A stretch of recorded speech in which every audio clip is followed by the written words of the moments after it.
Моćниот Google дава многу одговори и за минатото, а со својата сателитска мапа може да понуди одговори кога нешто се изградило.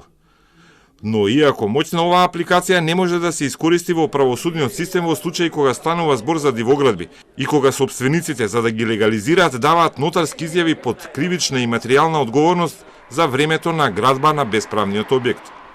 И ден денес стигаат вакви нотарски изјави дека објектот е изграден пред 2011, кога е рокот во законот, а никој не проверува она што е напишано во него.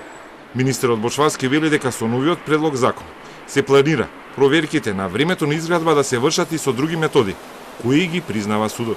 Многу значајно да имаме, освен изјавата кај нотар, потпишана, да имаме уште неколку можности како тоа ќе биде проверено, дали е тоа така изградено во тој период или не.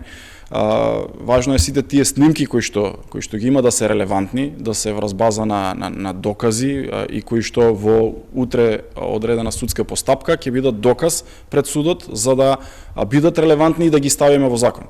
Доколку ги ставиме во закон, а тие не се релевантни снимки, тогаш ќе имаме проблеми, тогаш законот нема да биде во ред. Новиот закон е веќе во собраниска процедура, но сега наместо да се плаќа по 1 евро за квадрат, легализацијата ќе биде со казнени пенали и повисока од редовната сума за законско градење.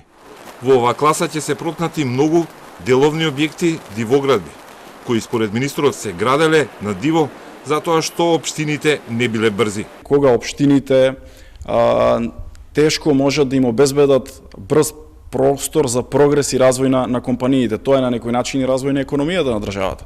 И голем дел од луѓето тргнале по таква постапка, доколку тие исполнуваат услови, доколку не задираат во некаков друг тип на проблем, односно фаќање на некој коридор, инсталација и така натаму, кој што ќе направи проблем во идниот развој на државата или на таа општина, секако тие ќе бидат под можност да бидат ставени во правна рамка, исто така со плаќање на пенали.